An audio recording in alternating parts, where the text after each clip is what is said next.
Pheasant, scavengers of the rotted corpse of reality. I am the narrator, a cosmic contagion pulsing through the veins of the multiverse. And this is my crystal pavilion. Welcome. I would like to play a game. Red Markets by Hebenon Games.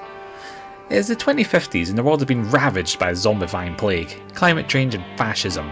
But life continues, and capitalism will have its pound of flesh. The blight has raised the dead and rent is due. But fear not.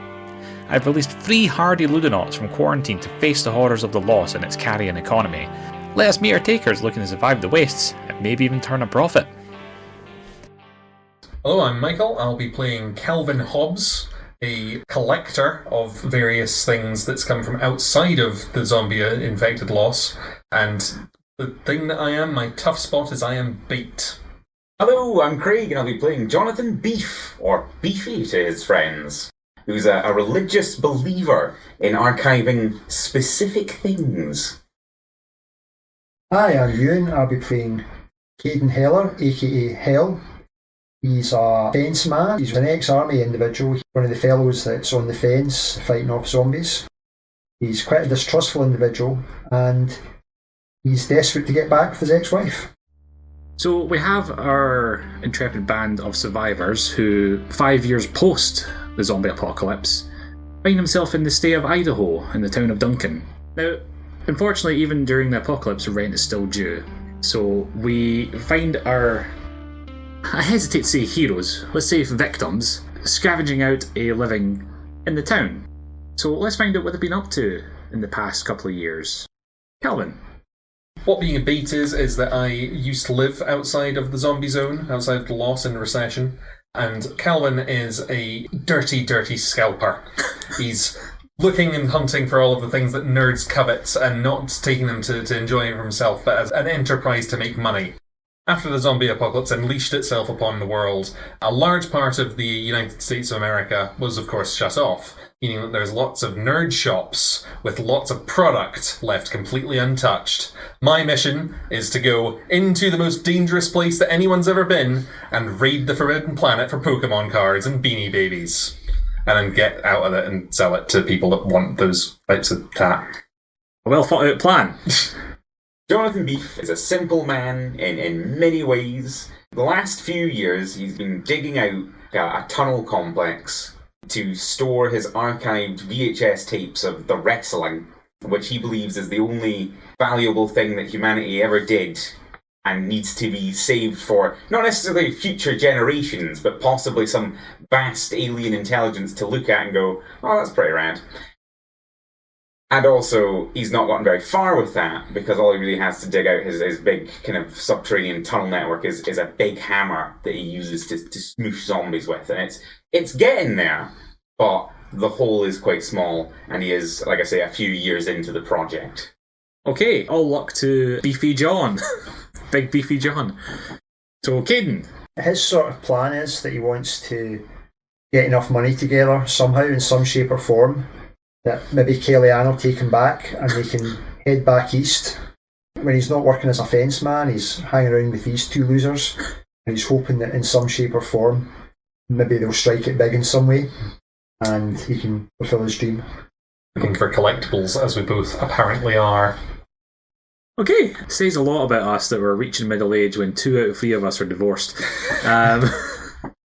Are 2 out of 3 of us divorced? Yeah. Oh yes, my pendant is the ex-wife. Yeah, mine's called Hilda. What's your one called? Kellyanne? Kellyanne. Okay. My one just has a gambling problem and an addiction to vineyard. Yeah, I seem to remember from character creation the way this works is the more charismatic you are, the more dependents that you have, because you've got to spend the money that you make on them. Yes. You've only got one, I know. Jonathan Beefy is not very charismatic. I'm sure we'll find that out for outplay. So our motley crew here have been spending the past couple of years in Duncan. What can you tell me about the place? Duncan, Idaho is the home of the last operational International House of Pancakes in the United States of America. It's what the entire economy of this town is built around. They've had to create farms to supply the wheat, to make the pancakes, and it's pristine. They still make the uniforms and everything. In the centre of Duncan, there stands a large disused factory, and the people, the sort of inner circle, as it were, barricaded up. They've turned it into a little mini fortress so that if the outer defences fall, that's the last place that the human survivors will fall back to. But they don't know that there's a hell of a lot of poisonous waste buried under there, so they won't hold out long. Which is a shame, because they've clearly built the strategic pancake mix reserve on top of the toxic waste. Indeed. Anything you want to add, Craig? So, one of the other main industries in the town that still exists post-zombification but survival is the massive vineyard that exists on the opposite side of town from the endless pancake fields.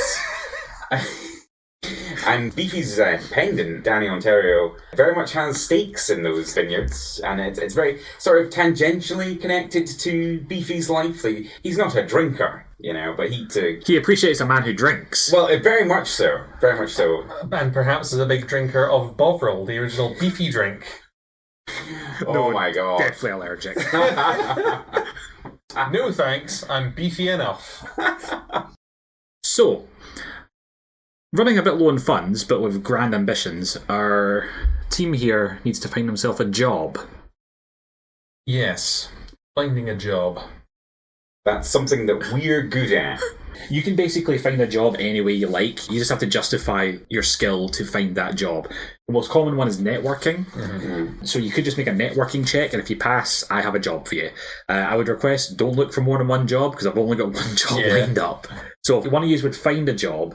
And like a role-playing way, like we say, like we go to our guy. Yeah, we say to him, you look at your skill and you say, how can I make that find me a job? And then you go, this is how I'm going to find a job using this skill, and then you roll for it. And if you pass, you find the job. Okay. Hell is going to go to... There's a sort of cleared out area in the centre of town, and there's a big billboard on there, and that has all the sort of local things. There's a lot of pictures of, have you seen this girl, have you seen this man, a lot of people that are still missing. They have a lot of pictures up there. But there's also people wanting jobs done, put up posters there. So Hell's first port of call is he goes to the big town notice board and he sees if anybody's looking for a job. Okay, that would be a networking check. So in red markets, we use 2 d10s, 1 black, 1 red.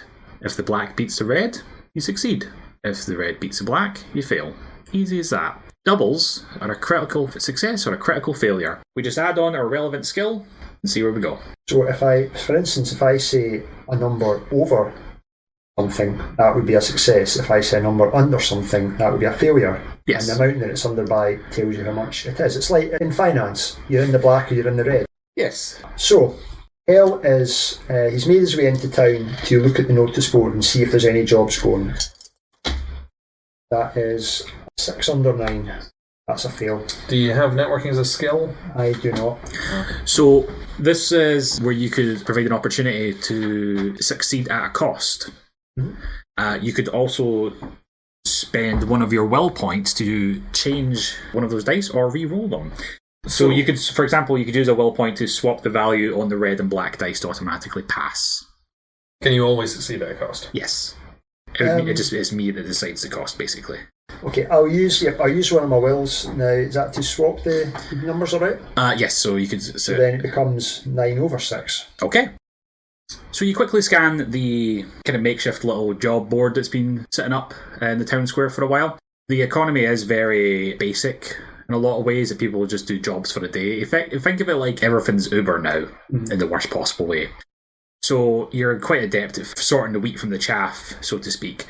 And one does come across your notice pretty quickly. Notice up on the board says, experienced takers required. Please inquire with Hades Grunkle. Do I know Hades Grunkle? The name rings a bit of a bell. He's a bit of a local player. He's more of a high society type, so you don't necessarily interact with him much, but he's kind of a name that you would recognise. I think I definitely would recognise the name Hades Grunkle. It's a family name. Of the Idaho Grunkles. The Kentucky Grunkles, actually. The Kentucky Grunkles. Boys, we're in too deep here. The Contrunkles. The Contrunkles. Well, I'm glad that you got a job off the job board, because I was just planning to steal pancakes with my criminality stat. until that led to us somehow gaining work. So, do we now move on to the negotiation for? Yes, so, there's a bit of prep work, and you would have to nominate someone to do the negotiating. I have a charisma of 3 and a persuasion of +2. Charisma. I've got a charisma of 1. I've only really got intimidation as my only sort of charisma skill. I would elect myself to maybe be the face man. Okay. So I go and round up my pals for this. Calvin is in his little flat, or a trailer, actually. He lives in a trailer. You interrupt him while he's doing a whatnot stream, trying to shift some shiny cardboard. Looks like I find this a job.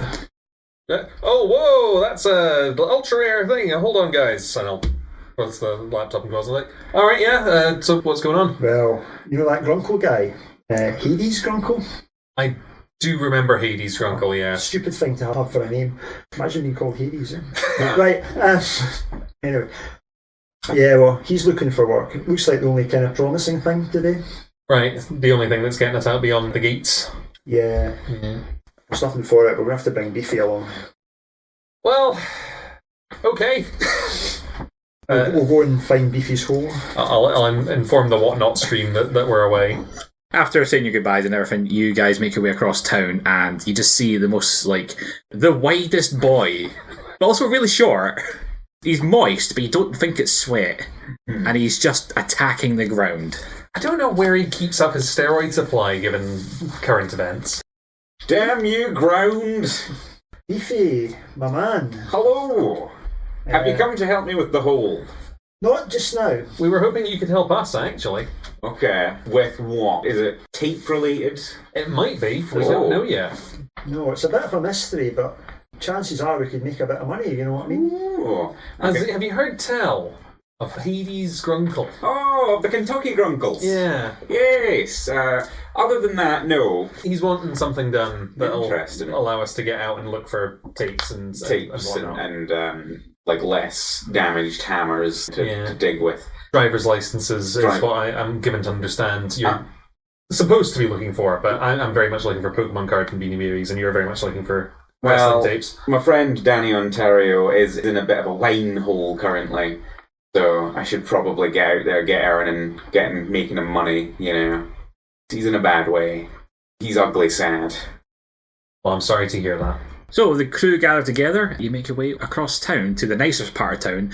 You are actually kind of on, there's a little peninsula that holds kind of the richer side of people. You are on the mainland, as it were, with just have a basic palisade made out of wood protecting the town. You also have the latent quarter in your side of town, where all the people who are infected but haven't turned live. If any of them were to die for anything outside of your clean headshot, they would turn into a vector and things would go bad very, very, very quickly. Vector being a zombie, but we don't say zombie. It's cringe to say zombie. Vectors are running zombies. Casualties are shambling zombies. Yes. For a quick guide referral for the listener, think Walking Dead zombies and 28 Days Later zombies. The two types of zombies. The two types of zombies. Okay. Yeah, so it's still quite early morning as well. You're streaming all the way through the night. You're a busy man, Calvin. Listen, you've got to shift these shinies. Always be hustling. Always be hustling. Most of them are fake, yes, just drawn together with biro, but the weirdos will pay for it. So as you're making your way across town, you can see the, for lack of a better word, civilians being handed out their tasks for the day in the job lottery.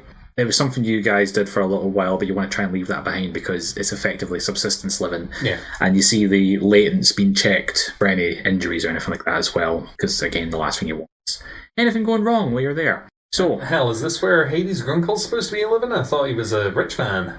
What would I know the address? I would take the address from the poster. Yeah, you would, as you're kind of making your way to the bridge to cross over to the more higher end part of town, you would just ask about. People would kind of know it. You could ask like local guards and all that. Hey buddy, you know where I can find Hades Grunkle? The Kentucky Grunkles. Yeah, that's the guy. Oh, yeah. He points in a direction behind him. Just over there, he takes up between the 2nd and 7th floor of that building, so you just chap a door and you'll find him. Sure thing, thanks pal. Have a nice day. He was lovely. You don't get that in the post. The guard walks away with a big smile. He's had his pancakes for the day. Beefy, you're our loudest knocker, I think. Yes. Go and knock on one of these doors. Okay, I attack the door. Gingerly.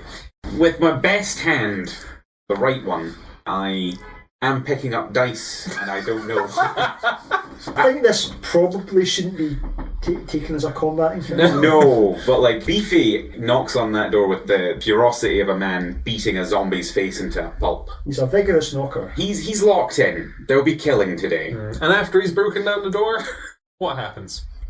Just as Beefy's about to ram his fist through the door, a large portly man, who doesn't look unlike the Colonel, opens up the door. Yes, how can I help you boys? Also, if I'm supposed to be the face man, should I be the one doing the talking? That's maybe yeah. Well, there's actually prep work you need to do first. We're kind of skipping ahead a little tiny bit, but we can do it as like flashbacks. I think before we got here, we smartened ourselves up a little bit. You think that you forced a shirt on me? Possibly. I think Hell found his least crunkled shirt to wear. Before you go, the prep work you can do is you can either look into how much the contract is worth, you can see what any competition may be vying for this contract, or you can find out more details about what the contract actually requires.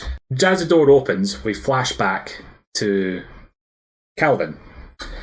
Okay, so after I've muted the Whatnot stream and we've decided that we're going to go and get Beefy, I'm going to be like, let me get my ear to the ground a little bit though, and I'm just going to get on my laptop, which was what the Whatnot stream was on, and I'm just going to look up some forums and see like what people are doing, if they're complaining about whether or not Hades Grunkle is a good or bad employer and what kind of work he generally offers. Now, in the world of red markets, you have, if you can see the sky, you have internet. There's a drone network in the sky called Ubik that's effectively solar-powered drones floating about. Internet still goes in the zombie apocalypse. So, would that be like a networking check? I would say so, yeah. I have got 2 1s. Okay, so that's a critical failure. Yes, it is, isn't it? Yes. The first roll that I make tonight. As you're typing away on your laptop, you've noticed that you haven't plugged it in all night and the battery's dead. The first roll that I do in this game, the first roll of the night, I have not only rolled a critical failure on my first roll, it's 2 natural 1s. That's I'll very go over special. and say, I think that means that the battery's out when that little thing flashes up in the corner. Michael, would you like to succeed at a cost, or use Yes, a will point? I think I would like to succeed at a cost, thank you. Okay. Now, you know it's not a battery, actually. You know it's just a piece of crap. So, what you do is you give it the old concussive maintenance, and it pops back into life. However, it's probably not great for the health of the laptop. Please spend 2 charges. Okay. So what are charges then? Charges are an abstraction of things like ammo or energy or general maintenance of the equipment you have. So how many times you can whack your laptop before the screen pops out? Exactly. So by using your laptop that one time, you would have spent 1 charge. However, because you failed, you requested to succeed at a cost. Mm-hmm. It's costing you another charge. But once I whack my laptop and I have it come back online, what do I find? You know that Mr. Grunkle is a bit of a vain man. He's quite a wealthy individual by the standards of the Lost. The fact he hasn't really mentioned anything specific about this job means it's probably more personal in nature. Something embarrassing, perhaps? Potentially. So you can imagine that you may be able to push a harder price for this if he's doing it maybe a little bit under the table, or if it's kind of not part of his official businesses. Okay. Well, I'm also, like, role-playing wise hearing from this is I might want to make a big point about how we can be discreet. We're known for our discretion. Beefy John, big beef. Jonathan Beef. Jonathan Beef. I'll have you know. What's Jonathan Beef going to do to help with this job? So, Jonathan Beef, I think once you picked him up from his hole, I think Jonathan Beef would take a lot of convincing to put a shirt on, but it can be done, to make himself more respectable. Smarten yourself up, Jonathan. This is a high-class guy we're going to see. Okay, well, I'm against this sort of thing, because it's against my religion, you see, as a fan of wrestling, but not necessarily a wrestler myself. Once we get out the gates, you can strip off all you want. And I plan to. I could, if you're up for it, boys, I could go sabotage our competition by getting into fights with them. Hang on. You'd have to figure out who the competition is first. Oh, okay. Big Jim always tries to grab the sort of jobs we're looking for. Big Jim, who is, of course, the natural enemy of Beefy John. John. Big Jimmy Concretti. Jimmy Concretti is getting it. Right, so have you figured out how you're going to find out that he's doing this job? Not that, no. First thing we do actually is discreetly rip down the poster ourselves so no one else can see it. Or would that be really frowned on? Yeah, it would be a terrible thing to take that down because Duncan is a very anarchist capitalist run town, so interfering with the free market is borderline punishable by death. They can try. So we'll need to distract Big Jim some other way. I was thinking that I could go flex at Big Jim. We've just decided that we assume Big Jim is going to be up for this job. I could flex him, say that he's getting old. You know, yeah, he is big and he's beefy, but he's letting his flex and in his pose and slide, and I'll basically just do that at him until I goad him into a flex off. So I'd like to make an athletics check to just strip mostly naked in front of him. Hang on, right. He just puts his shirt on, you Beefy. It's coming off! Do we see Big Jim in the town square? So yeah, you do see Jim Concrete somewhere kind of nearby, actually. He is quite well known in town, so you've ran into him a few times. He's a physically imposing man. He's very physically imposing. I believe you frighteningly tall. I believe you can see him from any point in town. You're not even that far off the truth, to be honest with you. This man's pushing 7 foot. I'm afraid of him, but I'm inspired by him at the same time. So Beefy makes his way over to Jim Concrete, flexing, posing, Thrusting. thrusting. Would you like to make for me a athletics roll? Yes, I'll do this athletics roll whilst mouthing my intro theme. And that is a 6 under 7. It is a fail. I would like to succeed with a cost, and if that cost could be like pulling muscles, or putting my back out, or something like, you know, overexertion. I'm really intimidated by Big Jim Concrete, but I do want to, like, please him's the wrong word. I want him to notice me, and also be distracted, so that he can't focus. So as Beefy is making his way across the town square towards Big Jim Concrete, Yeah. Jim sees you at the corner of your eye, and before turning, you see how his muscles tighten and flex, and his biceps bulge slightly through his shirt. And he turns to you and he goes, Beefy! Fancy seeing you here. Beefy shits himself, but not physically, just, you know, in the fear sense, and continues to flex, but painfully. Like a pained flex. Big Jim looks down at you. He's a very tall man, very tall. How tall is Beefy, would you say? Like 4'5"? Yeah, he's quite short, we've established, I believe. But he's here to call you out, Jim Concrete. You've been letting it slide. Yes, I can see your muscles vibrate under your clothes, but they were better than that once. You've been barely working out. I make a kind of half-hearted flex of the body. Big Jim looks down at you and just goes, Oh, Beefy. You're a funny guy. Maybe starts slapping himself rhythmically. I take it you're here about the job that Grunkle's putting out. I didn't know anything about that. Just slapping, furious. Oh, really? Reddening himself up. Well, really, so you won't mind if me and my boys went and just got that bounty for ourselves then? What's your crew called again? Okay, so I was lying. I am worried about that, but I'm flexing. And you're not. And these people here, they're seeing me flex. And yes, I'm half your height, but twice your width. in response, Jim Concrete takes a quick look at you, and then, with one smooth motion, rips his shirt off, revealing glistening, moist, taut muscles, and he pulls a pose so perfect, so pure, so sublime, that you have to make a stress test. That is a 1 under 4. So, Beefy, you're taking a self-control check. Yes, I have lost all self-control in the presence of Big Jim Concrete's fabulous muscles, and I have failed. Your ego is severely bruised by this encounter. Beefy went into this encounter knowing that he was taking the fall here. Like he knew the state of Big Jim Concrete, and he was faking it. He was trying to egg him on. He was putting out verbal lies about how he had, like, Big Jim Concrete had lost the edge, and he has clearly not. I mean, I've goaded him a bit. You know, I've got him to take his shirt off. I'm taking that as a moral win, but also, I have almost cracked from the sheer magnificence of this man's muscles. Normally this would be a level 1 check, which isn't a big deal, but because your entire ego is based around wrestler culture, this does actually tie in with your background as a believer. I do get a benefit here from there being a muscular man living in the town that I venerate as a god. Yes, but was that T2 or was that +2? +2. So it's just 3 under 4, so you still fail. I still fail, and I'm happy to still fail, because good god, this man. So this is reinforced your belief, but at the same time you've still cracked. Oh, that's fair enough. Well, in that case, you're going to take 3 damage to stress. Okay, well, I'm now 3 points of stress out of a possible bar of 5 stress. If I go over that, I crack, which means... So you effectively lose control and you do like a fight or flight response. So I have stood my ground, but only because I am petrified to the spot. Yeah, there's 3 different threats. There's detachment, stress, and trauma, which are different in some way. they are. So detachment, the quickest way to describe it is detachment is seeing someone get bit by a zombie. Okay. Stress is you get bit by a zombie.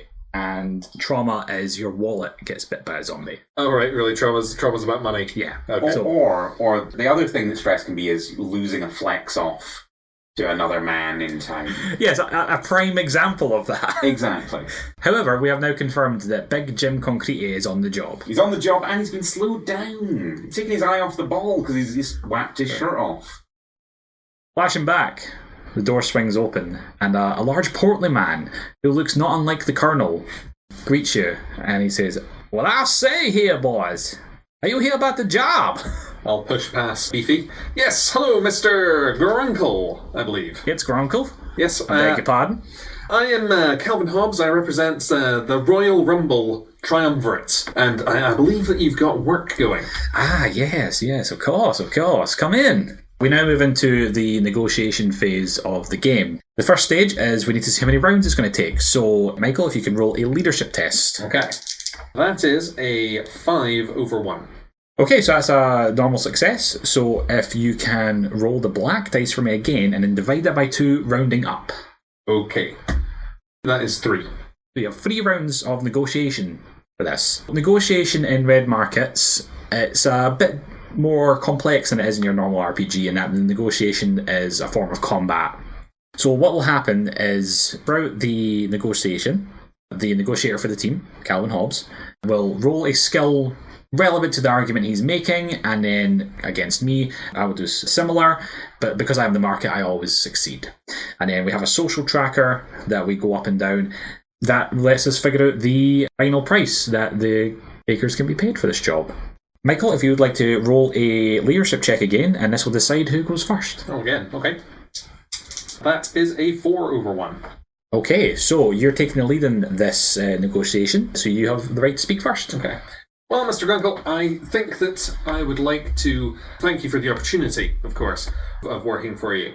You're a quite well-known man about the area, so it's a real opportunity for ourselves to get to work for you, and we would be thrilled to do this job and do it quietly.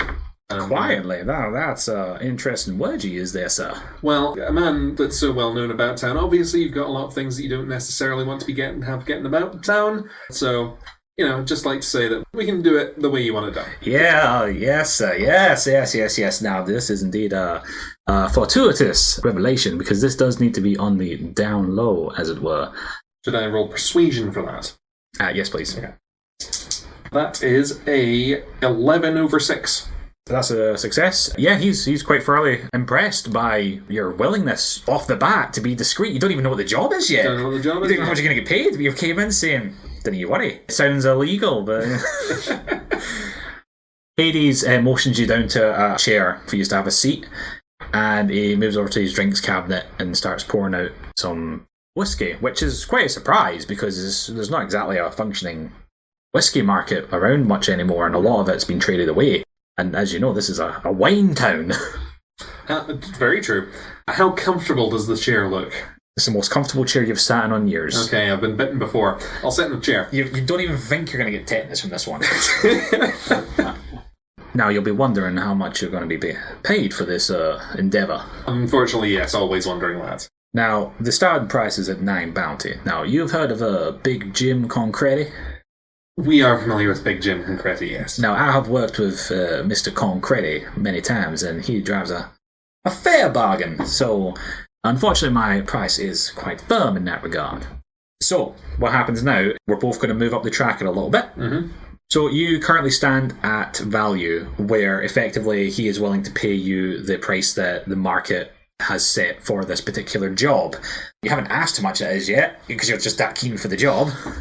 Well, look, we want to get our foot in the door. However, that brings us to the end of the first negotiation round, and we move on to scams, flim-flams, and all sorts of other grifting. While Calvin Hobbs is negotiating this job for you guys, Beefy John and Hell could be running back support to see if they can find more information, or if they can find out more about Hades' Grunkle, or if they could even sabotage Big Jim a little bit to try and drive up the price from lack of competition. Are we in the room with them as they negotiate? No, you do have the option of being in there, but for this game... It's not assumed that you are. It's not assumed, no. So For a crew this small, I don't think it would be worthwhile. I think you'd be better outside doing other jobs. So in this case, we only have space for 2 scams. So effectively, one of you can do a scam now, we'd have another negotiation, and then the other person could do a scam. You can either discourage competition, so you can undercut Big Jim. Done that. You can manipulate the price if you feel there's something you can do to up the price of this particular job, which you don't know much about it yet, so again, it would just be sabotaging Big Jim. Or you can do intelligence gathering, where you can learn about the client's spots, which can be used by Michael during negotiations, which would give him a more effective Which is what I was success. kind of trying to do before. Yeah. And when it did work to a degree. In fact, you know what? You're right, you did use that to a degree, so I'm going to bump that up a little bit. Okay. I've got Intimidate. Could I try and intimidate some of Big Jim's crew? You absolutely could, yeah. If you want to sell it to me. I don't think I'm going to try and intimidate Big Jim himself. You did witness what just happened when you tried I that. saw what happened. I think a display of raw strength probably is not the approach to take with Big Jim. So myself and Beefy, we're in the town square still. Yes. I think it's kind of like you can be wherever you decide you are kind of scenario. Think of it as like Honey Heist. You can kind of just flash back to wherever you need it to be, because it's pre-prepped, you could say. So this scene occurs as Beefy is doing his intimidating dance. And, there's quite a crowd watching it, including some of Big Jim's crew as well. Mm-hmm. I sidle up to Damp Kenny, one of his boys, and I say, Kenny? Health? What are you doing here, Health? Think you know? Do I? Oh, who am I? I can't stay mad at you. Hell, I want to see you again. You got a towel on you, Chaz. I'm sweating so much today. You're gonna have to do him in. You're gonna have to break him. Did I go too hard on the fitting? Yeah. You're gonna have to hurt him. Me and my boys, we're kind of needing this job, and you guys just come in, you take all the jobs sometimes. But imagine if Big Jim knew about what's in that locker of yours. Hell, that's not funny. Well, he might take That's not funny. We don't talk about that. He might take a different view of you. Hell, I will cut you. Is that right, Kenny? What do you want? I thought you were nice. Okay, what do you I want? think maybe this job isn't right for you guys. I think maybe you should reconsider. Well, it's not really up to me, but... Well, you could put a word in with Big Jim. I'm sure you've all got better things to do. And if he saw your little collection... I don't like what you're insinuating right now. They're collectibles, okay? Shall I make an intimidation roll? Yeah, go for it. That is an 8/4 for intimidation. Dampkin, clearly shook up by this information he didn't know that you had, takes a big breath. Okay, fine. But I swear to God, this is the last time that we're doing this, okay? I can't stay mad at you, actually. What are you doing on Sunday? Pancakes, I think? Just between you and me, I actually really love the pancakes. I'm not getting enough protein in my diet, but I can't help it. I just love pancakes. This is actually the greatest thing that's ever happened to me. Please don't tell anyone about the locker. Like that's too far. I can't. Hell, I can't lose her. Kenny, I can't lose her. a pat on the shoulder. Kenny, her lips are sealed. Like, I know Kellyanne left you for me, but I do think you were the better man. But we're happy.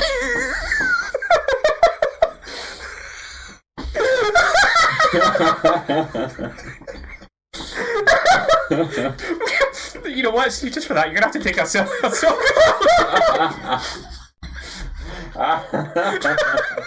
Oh, my face. Listener, this is a game about zombies, by the way.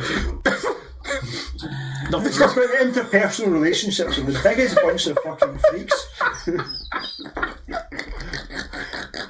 I'm so put out by this that you wanted me to Make a stress test, please. Just a level 1 one. So if you pass, you won't take any damage. You're quite used to dealing with Damn Kenny, sorry. So that's a 9 over 1. So your steals are nerfed. You knew it was going to come to this, but... Because he always brings it up. He always brings it up. And you know what? You can't help but love the guy a little bit for it, because he's so nice. You want to kill him, but, you know...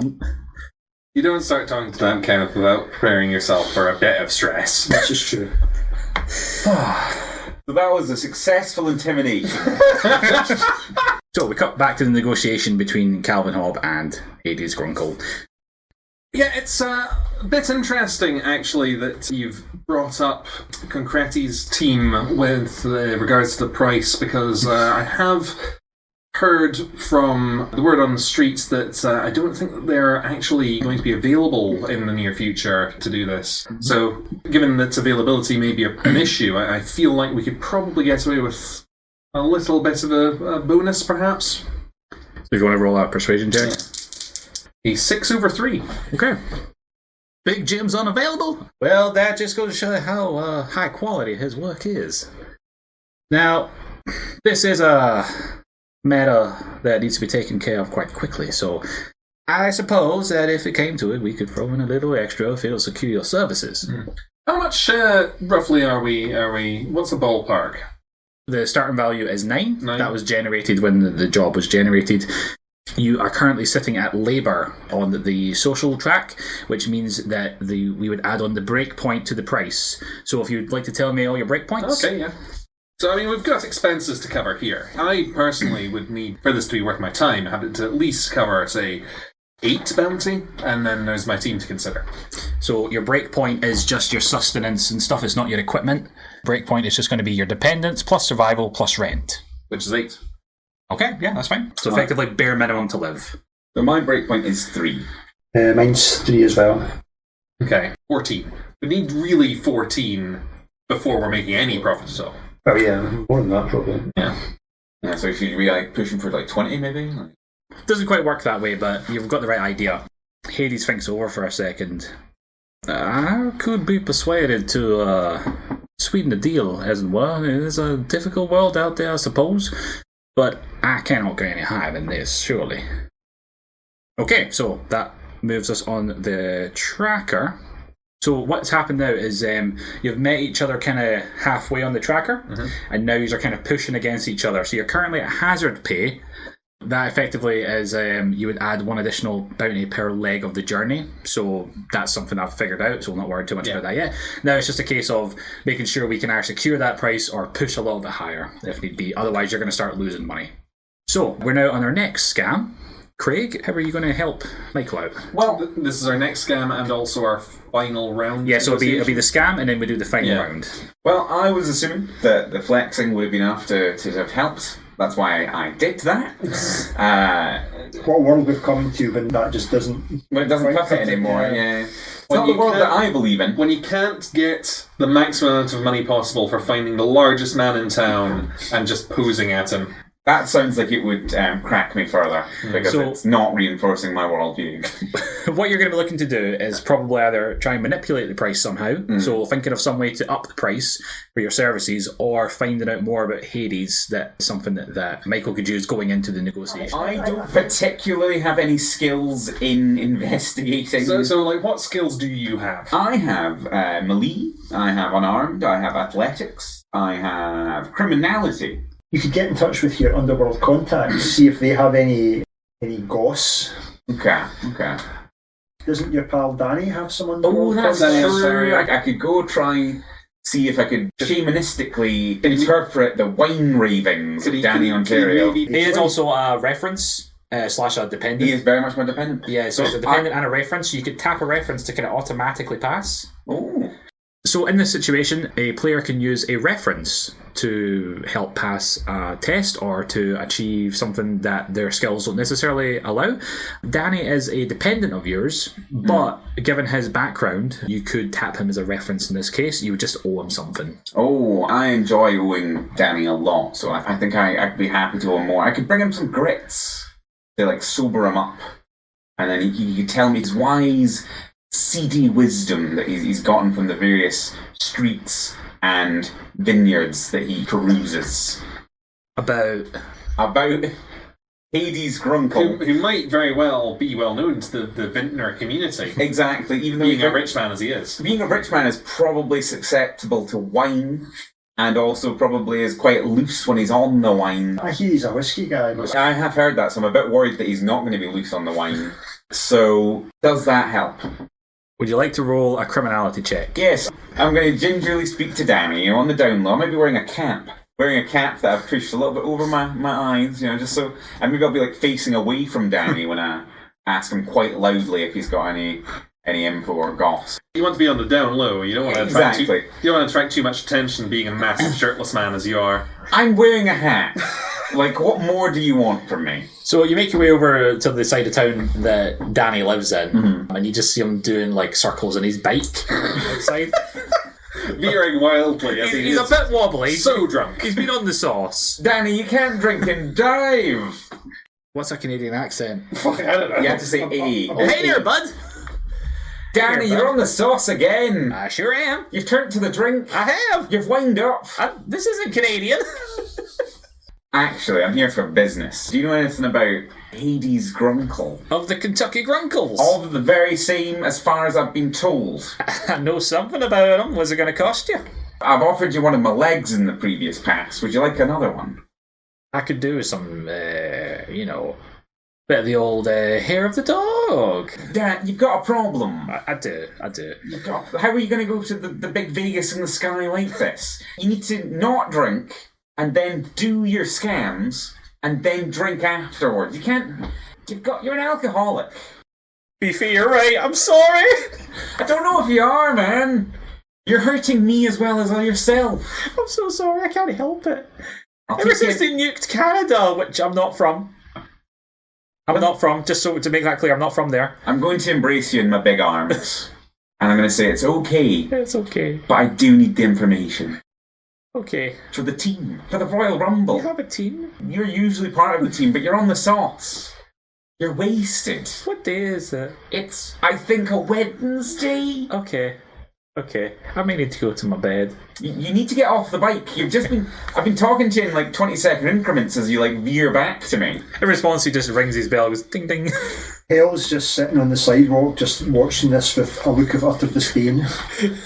So, in order to move past this Alcoholics Anonymous intervention, should we roll criminality? Yeah. Given that that's the skill that you're using here. Yeah. That is a 3 under 7. Appropriately, you have absolutely failed at being criminal in this situation. He can't hold still long enough. No. Would you like to adjust that roll in any way? No. So unfortunately, you just can't corral Danny for long enough to get anything useful out of him. Listen, I was going to ask him for his criminal underworld contacts, but he just needed help. He just needed help. We're walking back, and Hale says, "My father was the same way. Did he? He had a little bike, yeah." So, with the unsuccessful scam, we return back to the negotiation with Calvin and Hades. So you want to roll leadership again just to see who's going to go first. That is a 9 over 4. Okay, so you go first. Ooh, what do I want to go first with? Well, you could try and push the price off again or whatever, just whatever you feel is going to be necessary to close the job at a higher Or price. you could ask what the job is. I mean, I do want to ask what the job is. Because we could then accept this job, and it could be something horrific. I mean, it's going to be something. It's not going to be anything good, no. Should we talk details, and maybe then we can sort of have a better idea of what's going to be Oh, required? certainly. Now, you must understand this is a very discreet matter. I picked up on that, yes. No word of this should leave this room after we have concluded our business. Don't worry, my people are very dependable.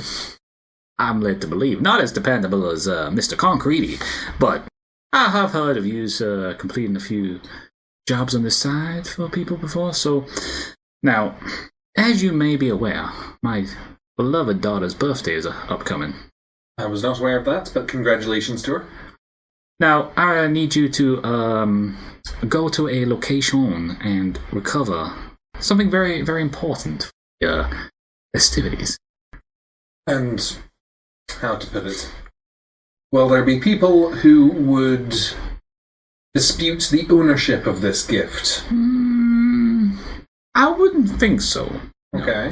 Now, the area you will find this item in is a gated community, about 20 miles yonder. You may have heard of it. So, listener, if you want to keep along in real time, if you look up Duncan Place in Idaho on the border with Jackpot, Nevada, it's not actually a town right now, but as it's the 2050s, it is. Now, I need you to make your way to the town of Amsterdam. Now, if you just head your way up the 93 for a little while, you'll come across Amsterdam. I'm sure you're familiar with the place. From years ago. What is the item in question? Now, I don't understand how you common folk did things back when you were younger, but are you familiar with Bouncy Castle? A bouncy castle? Not too loud, you might hear you. Yes, I am familiar with bouncy castles. Now, bounce houses. I have it on good authority. If you make your way to Amsterdam and to the gated community just outside of town, you will find a fully functioning bouncy castle. If you retrieve that for me, we'll be paid in full.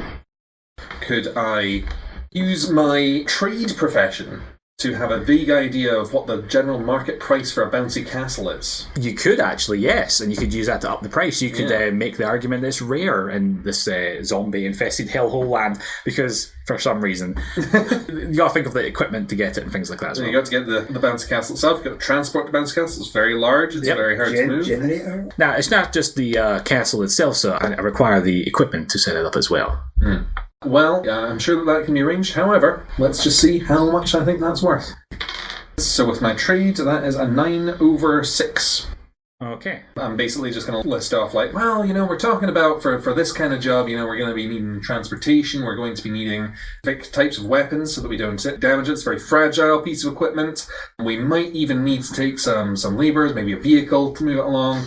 That's going to add this and this and this price, and all tallied together, and giving you a discount as a birthday gift. So what you've done there, just to explain the rules a bit more thoroughly, is because you've discovered his soft spot of the character, it being his daughter's birthday, and you've worked it into the negotiation. That actually gives you an additional victory, as you could say, an additional score. So that can actually push his dice back a bit, which would get you a bigger payout. Nice. So well done. You've pushed him up to hazard pay.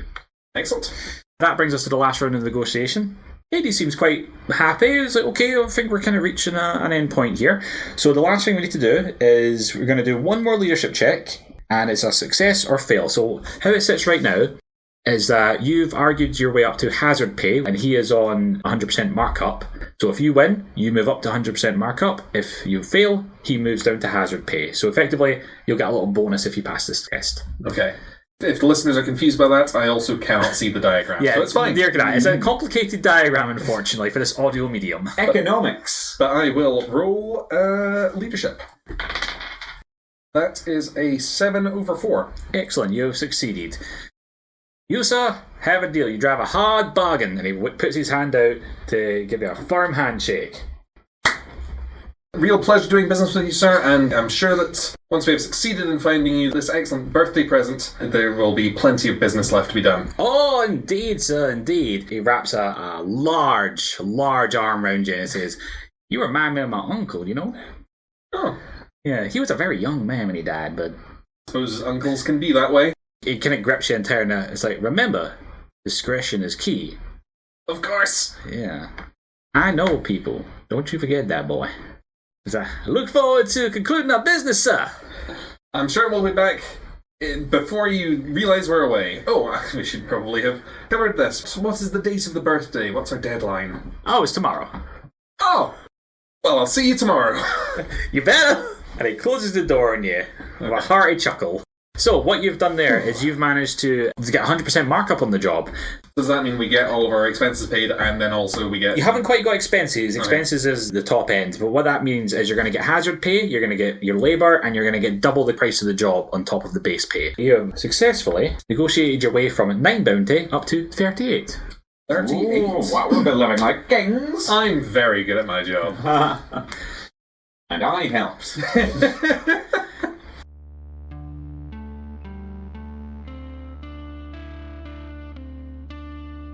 Thank you so much for joining us today, listeners, in the beginning of this grand adventure.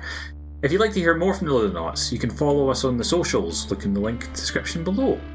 You can also follow us on Patreon for additional material, prose, art, outtakes, the whole shebang. There's something about a crow eating a man or something like that. It's wild stuff. If you are one of our patrons, you will have a shout out at the end of every episode. And we would like to thank the following patrons: Lana, Toasty Waffles, Rain Ridden, Jeffrey, Stanley, Jackie, Lady Corvina, Rona, Vale, Little King Birdbrain, Stephen, Ty, Rachel, and Jägershund. Thank you so much for listening. And if you want more horrifying stuff, check us out in Progslog. I'm sometimes there as a different person. Bye everyone!